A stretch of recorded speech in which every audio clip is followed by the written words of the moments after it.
Hello all, welcome back to my channel. Plain శారీస్కి ఇప్పుడు అందరూ కట్ వర్క్ లేసెస్ వేసుకుంటున్నారు కదా. నేను కూడా ఒకసారి ట్రై చేద్దామని ఇలా చేస్తున్నా. నా ఐడియా మీకు నచ్చినట్లయితే నా ఛానల్ని సబ్స్క్రైబ్ చేయండి అండ్ సపోర్ట్ చేయండి. అండ్ ఫస్ట్ నేను ఒక కార్డ్బోర్డ్ షీట్ తీసుకున్నా చిన్నది. కట్ వర్క్ డిజైన్ కోసం ఒక బాటిల్ క్యాప్ని తీసుకున్నా. పెన్ యూజ్ చేస్తూ డిజైన్ వేసుకోవాలి, ఇట్లా కట్ వర్క్ డిజైన్ లాగా. అది వేసుకోవడం కంప్లీట్ అయిన తర్వాత దీన్ని నీట్గా కట్ చేయండి.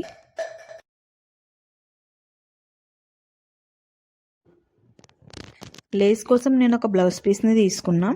బ్లౌజ్ పీస్ 3 ఇంచెస్ మెజర్మెంట్తో ఇట్లా కట్ చేసి క్లాత్ని తీసుకున్నా. సేమ్ ఇదే మెజర్మెంట్తో ఒక బకరం కూడా తీసుకోవాలి మనం. ఇట్లా ఒక బకరం ఏంటంటే లేస్ స్టిఫ్గా ఉండడానికి మనకి యూజ్ అవుతుంది. ఇట్లా ఇవి రెండు జాయిన్ చేయండి. ఐరన్ బాక్స్ తీసుకుని ఐరన్ బాక్స్తో ఇట్లా ఇవి రెండు జాయిన్ చేయండి.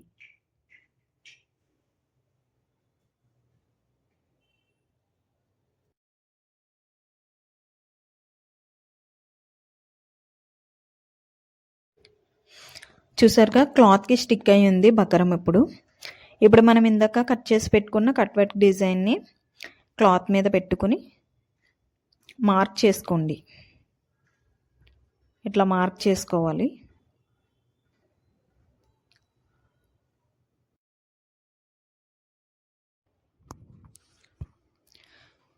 ఇప్పుడు ఈ కట్ వర్క్ డిజైన్ వేసుకోవడానికి నేను ఒక డోరీ తీసుకున్నా. మన బ్లౌజెస్కి వేసుకుంటాం కదా డోరీస్, అది తీసుకుని ఇట్లా మనం డిజైన్ వేసుకున్న దాని మీద ఇట్లా స్టిచ్ వేసుకోండి జాగ్రత్తగా.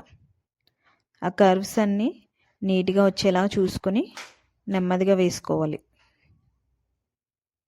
చూడండి ఎట్లా వస్తుందో.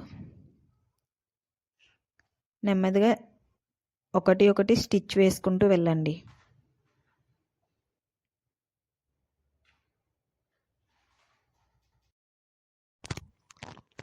ఇట్లా చిన్న చిన్న ఐడియాస్తో మనం ఇంట్లో ఉండే పాత శారీస్, ఓల్డ్ శారీస్కి మనమే ఇట్లా క్రియేట్ చేసుకుంటే మనకి క్రియేటివిటీ అనేది పెరుగుతుంది.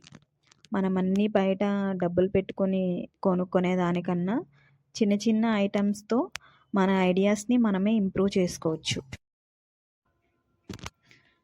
ఇట్లా మొత్తం అంతా స్టిచెస్ వేసుకున్న తర్వాత సైడ్కి కూడా మనం మళ్ళీ ఇదే లేస్ తీసుకుని సైడ్కి కూడా స్టిచ్ వేసుకోవాలి.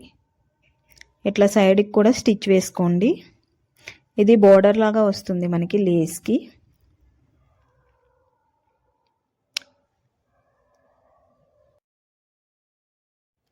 ఇప్పుడు మిగతా క్లాత్ని వెనక్కి మడత పెట్టి మళ్ళీ ఒక స్టిచ్ వేసుకోండి. దాని మీదే లేస్ మీదకి వచ్చేలాగా ఒక స్టిచ్ వేయండి.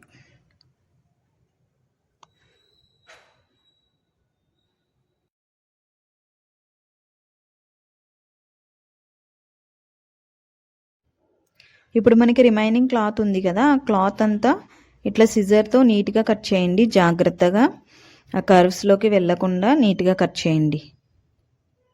ఇట్లా మనకి లేస్ అంతా మొత్తం రిమైనింగ్ క్లాత్ అంతా కట్ చేసుకోండి. ఆ ఎడ్జెస్ కట్ చేసేటప్పుడు కొంచెం కేర్ఫుల్గా చూసుకొని కట్ చేయండి. ఎందుకంటే కర్వ్ కట్ అయిందంటే మొత్తం లేస్ మొత్తం మళ్ళీ ఊడిపోతుంది. జాగ్రత్తగా, అంటే మనకి పక్కన కొంచెం క్లాత్ మిగిలిపోయినా పర్వాలేదు, తర్వాత దానిని మనం సెట్ చేసుకోవచ్చు. ఆ కర్వ్స్లో ఒక ఎడ్జెస్లోకి చివరి వరకు వెళ్ళకుండా నీట్గా కట్ చేసుకోండి. చూడండి ఎట్లా వచ్చిందో. ఇప్పుడు మనకి రిమైనింగ్ ఎడ్జెస్లో చిన్న చిన్న క్లాత్స్ మిగిలిపోయాయి కదా, దానికి అగరబత్తిని ఇట్లా ఎడ్జెస్లో కొంచెం లైట్గా కేర్ఫుల్గా ఆ చివర్లో చిన్న చిన్న క్లాత్స్ని పోగులు పోకుండా ఇట్లా చేసుకోండి. దీనివల్ల మనకి లేస్ అంతా నీట్ ఫినిషింగ్ అనేది వస్తుంది. చూసారు కదా ఎంత నీట్గా వస్తుందో ఫినిషింగ్. ఎలా అనిపించింది ఫ్రెండ్స్ ఈ వీడియో నచ్చితే లైక్ చేయండి అండ్ మీ ఫ్రెండ్స్ అండ్ ఫ్యామిలీకి షేర్ చేయండి. Thank you for watching.